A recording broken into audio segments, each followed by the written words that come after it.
I am Ferdinand Marcos, and I am the President of the Republic of the Philippines. I stand today on behalf of 110 million Filipinos. Hello people, hello words, and hello Philippines. It's me again guys. Nako, mga kababayan, mayroon tayong bad news dito sa Western Philippines no? Ay talaga nagkaroon po ng nagkabanggaan dyan ang Philippine Coast Guard yata. Yes, yung mga nagsusupply sa iyong Int'L guys, ng mga foods, water, etc. ng Chinese diesel. Ay siyempre guys, kinainisan ni Secretary Theodoro, mga kababayan. Makikita nyo yung kanyang interview, talagang nainis siya, no? Ay talagang lumabag sila sa pang-international na guys, yung pangkasulatan. Ika nga, no?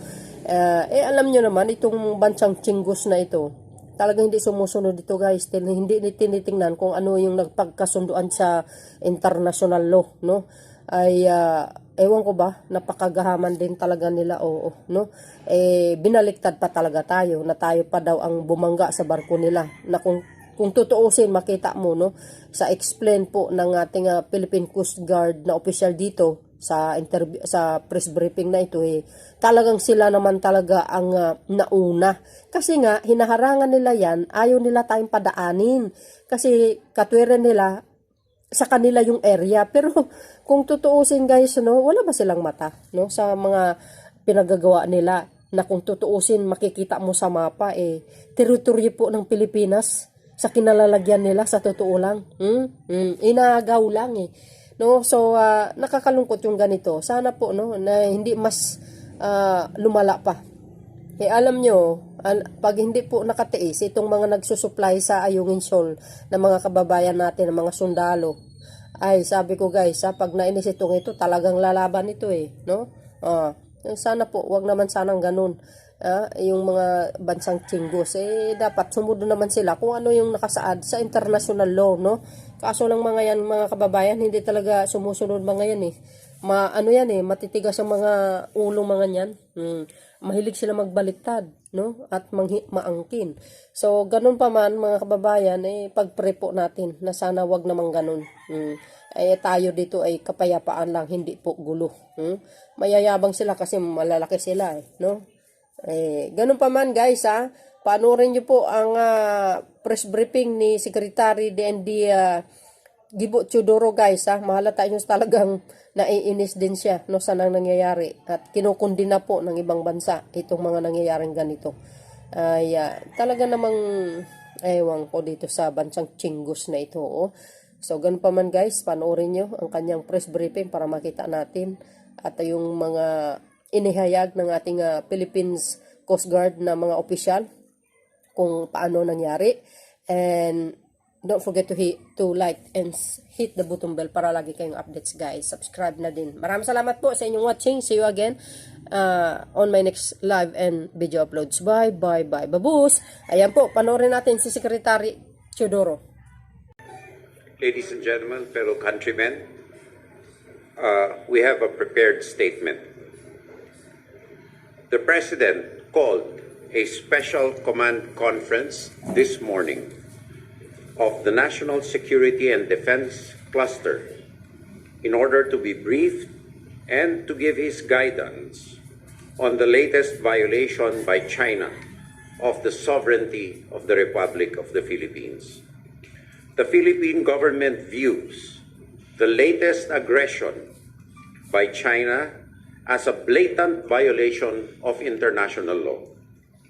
China has no legal right or authority to conduct law enforcement operations in our territorial waters and in our exclusive economic zone. Tama. We are taking this incident seriously at the highest levels of government. The use by China of brute force behind disingenuous facades necessitates this course of action.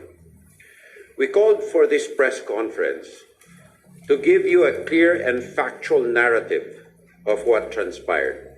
The Chinese government is deliberately obfuscating the truth. The Philippine Navy and the Philippine Coast Guard are here to give you an undistorted narration of the illegal acts of the Chinese vessels.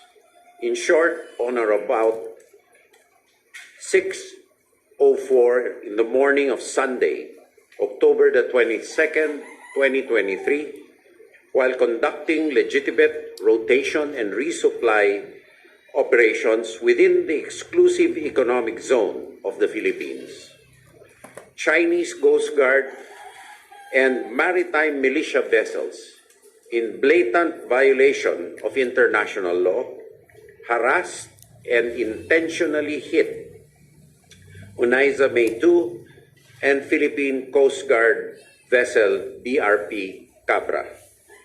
This occurred within the 200-mile exclusive economic zone of the Philippines, which China has no jurisdiction, authority, or right to conduct any operations whatsoever.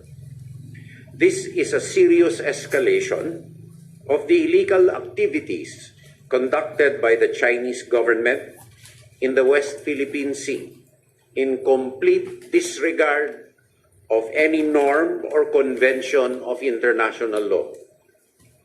Chinese Ambassador Huang Xilian has been summoned today by Secretary Enrique Manalo of the Department of Foreign Affairs to condemn the reckless and illegal act of the Chinese government.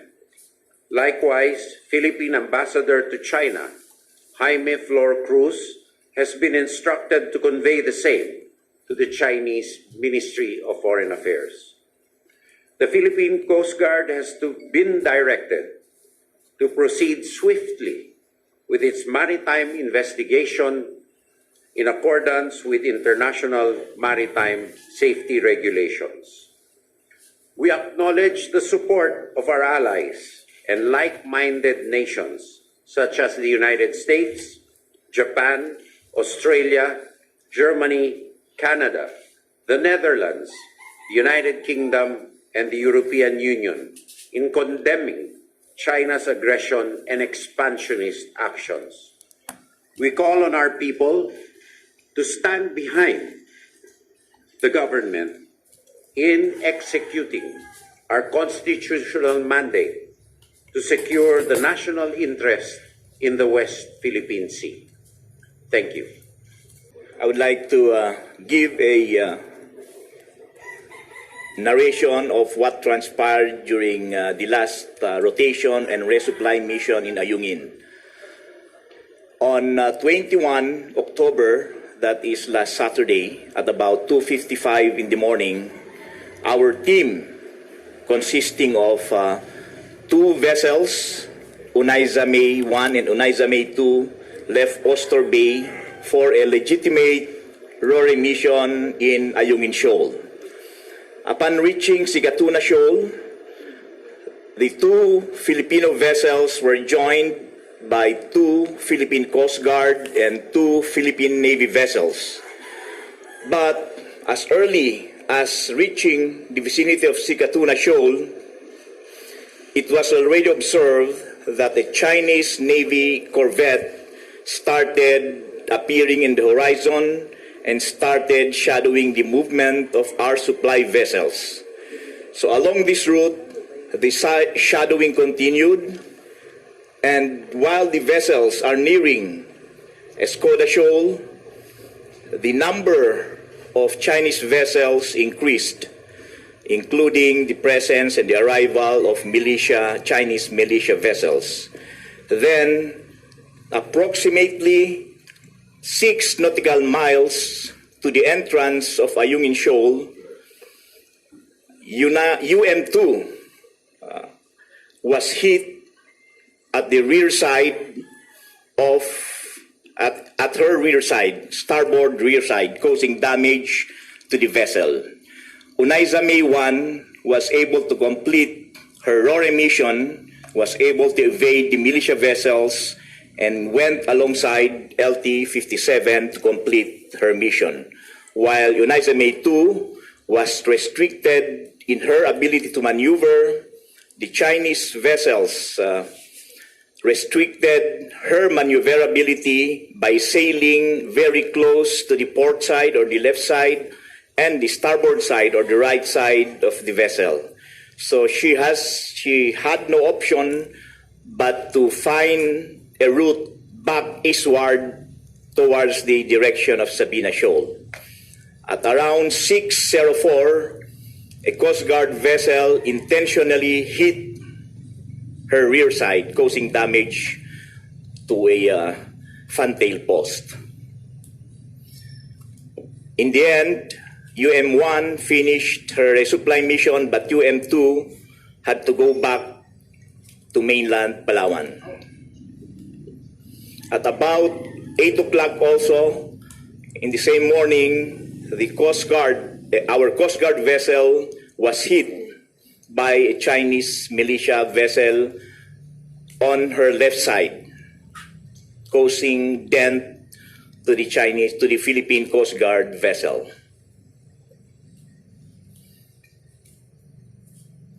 We can show you a video clip of the incident. This is Unaiza May 2.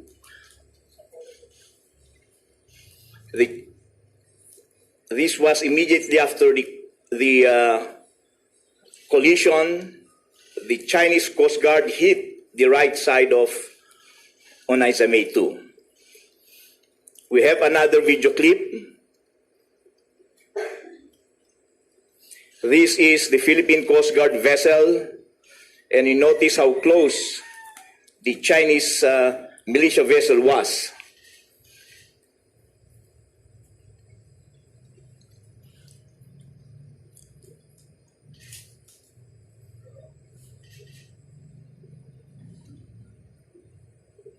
Ayan, oh. The Philippine Coast Guard vessel suffered some damage at the rear portion.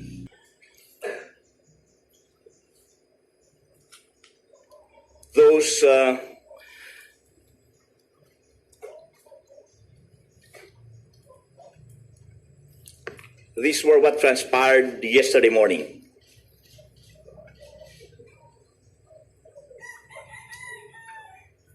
Thank you, Vice Admiral Adasi. Now we have Admiral Gavan, please. Good afternoon, everyone. Now, on orders of the President, the Philippine Coast Guard will now focus on the conduct of marine incident investigation. As we speak, I have already issued a directive to our commander in the Coast Guard District, Palawan, to conduct maritime incident investigation immediately. We will focus on determining the extent of damage or damages done or incurred by the vessels involved. But at this point, it is very, very clear that the two incidents are violations of collision regulations, the very regulation we Coast Guards are expected to enforce. So we find it unfortunate or ironic that a fellow Coast Guard will violate the law where they themselves are supposed to enforce. So you'll be submitting the report of our investigation through our department, the Department of Transportation, to the President for final disposition. Thank you.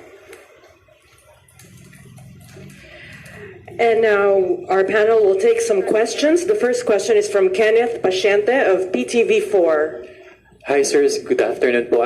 Kay Sec Theodoro po. Sir, there is a reported discussion on the Code of Conduct of the West Philippine Sea in Beijing. What can you say about this, sir? Well, I think it is really very ironic that on this very day, there is the start of the second round of discussions on the proposed Code of Conduct, which is hosted by China. Whereas just yesterday, they were in blatant disregard of international law. And within our jurisdiction, likewise. So what kind of good faith can we expect from them?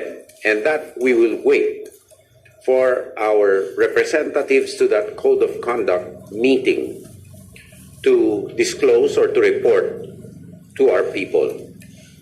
But I repeat once again that what happened yesterday was a serious and egregious violation of international law and an escalation of their expansionist and aggressive action. And yet, today, they are hosting a proposed declaration of a negotiation, the proposed declaration of code of conduct. Now, what kind of message is this signaling? I want to know, and we deserve undistorted answers, the truth from the government of China, because once again we repeat, they have neither jurisdiction nor authority to conduct any sort of governmental operations within our 200 nautical mile exclusive economic zone. And no justification they can give will stand the test of credence before our own people and, more importantly, before the whole world. Maris Umali, GMA 7. Sir, it was already clear from your statement a while ago that the President called this for the command conference because he views this incident as a blatant violation of China. So, by China. So, after directing the investigation, what happens now? Because even the commandant, sir, a while ago mentioned that it is very clear that this is a violation. What happens next? Well, we will not talk about international operational matters. We will not discuss that. China does not discuss operational matters, neither will we. But we are here to really decry, in the strongest possible terms, this egregious violation and illegal act within the 200 nautical mile exclusive economic zone, and the obfuscation of the truth by China's distorting the story to fit its own ends, and the duplicity of China in claiming to be peaceful and claiming to be friendly while resorting to these aggressive acts. Just a follow-up. Can you explain any potential consequences of these escalating We will not risks? go into any operational details. Okay. Thank you, sir. Maricel Halili, TV5. Microphone, please. Hi sir, magandang hapon po. Sir, once again, ganun uli yung pahayag ng China saying or making an appeal to the Philippine government na tuparin yung pangako natin. Is it clear what promise yung tinutukoy ng China dito once again? And again, sinabi nila na nag-practice sila ng restraint and patience when this happens. Your thoughts on this, sir? Well, in law, we have a principle called the thing speaks for itself. Was that restraint? I don't think so. Any unbiased person with a modicum of reason will see that this is not restraint. And there was another attempt to distort the narrative by saying there was a supposed promise. That has been put to rest already, that there is no promise, and if ever there was such was, if ever, which we do not accept, rescinded. We cannot compromise within our 200 nautical mile exclusive economic zone within the bounds of our Constitution. Our Constitution is clear about our territorial integrity and sovereignty, of which there can admit of no compromise, particularly in the face of the arbitral award. So their preface to their statements, and their statements are to us a distortion of the truth. Next, we have Ann Soberano, Bombo Radio.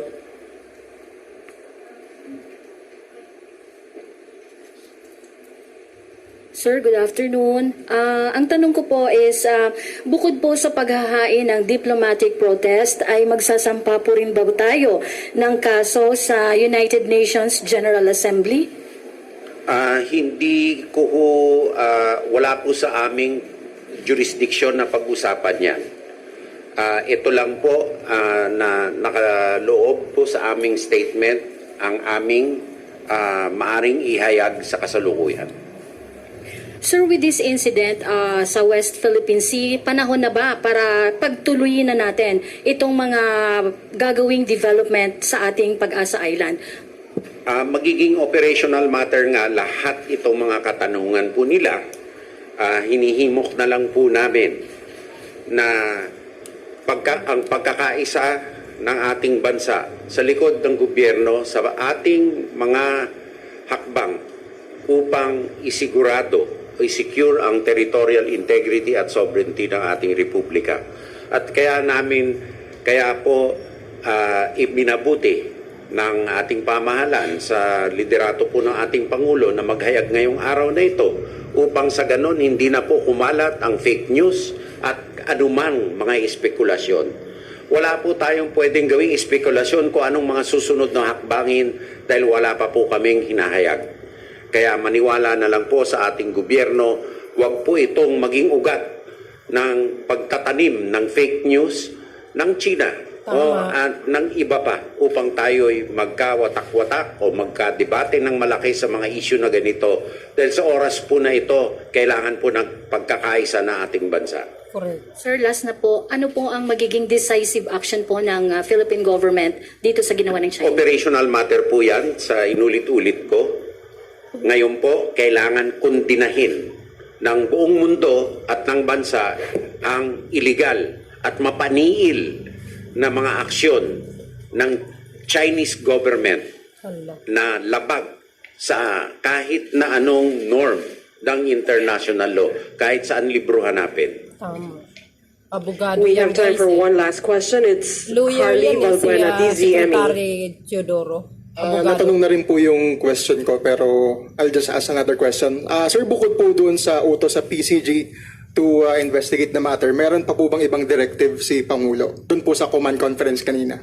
Yung tatlo pong sinabi natin, ang pagkundina, to take it seriously. Naturally, the government is working behind it, but it's not working behind it, but the government's working very hard in its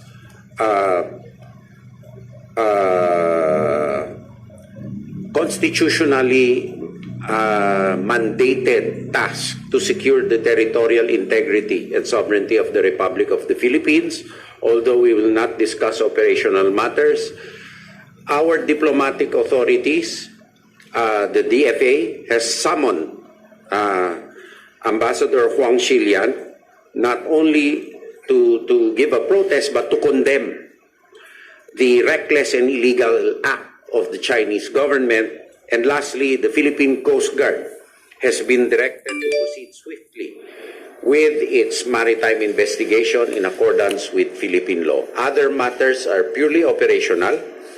At uulitin ko po, magkaisa po tayo bilang isang bansa and hikayatin po natin ang buong mundo na kundinahin ang paglalabag at pang-aabuso sa international law at sa paghihikayat na magising ang ating mga kababayan na kung tunay na peaceful ang hangarin ng China, hindi maglalabag na ganito.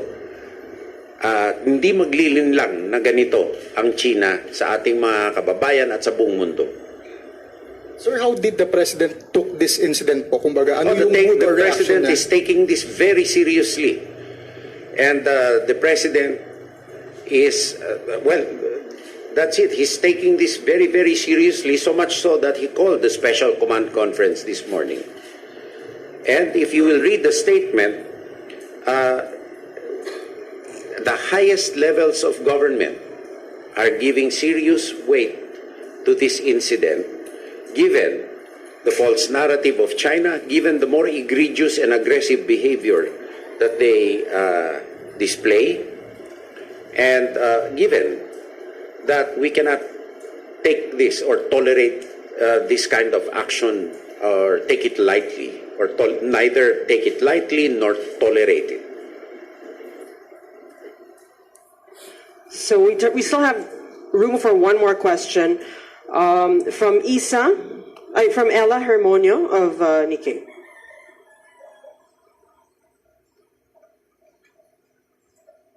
Good afternoon, sirs.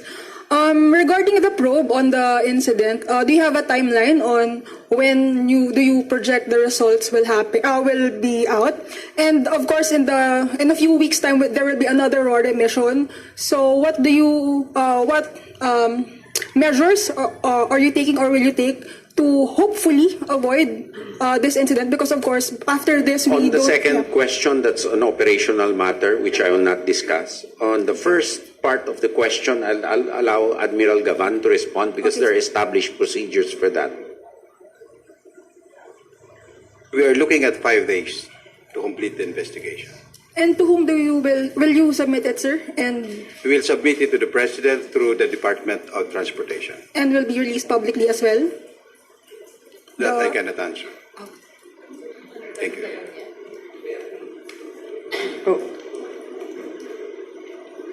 Sir, you were referring to, when you say China is obfuscating, distorting the truth, are you just referring to statements from the Chinese Coast Guard, or are we referring to perhaps a disinformation network that China is deploying for this? Well, principally, we're referring to the statement that they released, right? But we see a pattern of their statements, as being spinning a narrative. And this follows a pattern, not only their statement regarding the incident, but the 9-dash line, the 10-dash line, which is incredulous. Hala. Okay, this concludes our press briefing. Thank you very much, Secretary Theodoro, Vice Admiral Adasi. So yun mga kababayan, narinig yung siguro yun, ano? Sana po sa mga media natin kung ano po yung napag-usapan o nakita ninyo, yun po dapat ang ipalabas nyo, no? Hindi po yung fake, no? Ito guys, sinabi ko lamang, no? Sapagkat sabi ni Secretary Theodoro na dapat iwasan ng fake news, ha? Kung ano po yung pinaka-source, yun po ang ibabalita dapat. So yun guys, maraming salamat sa inyong pagpanood. God bless Philippines and pray lang po tayo. Bye, bye, bye. Babus!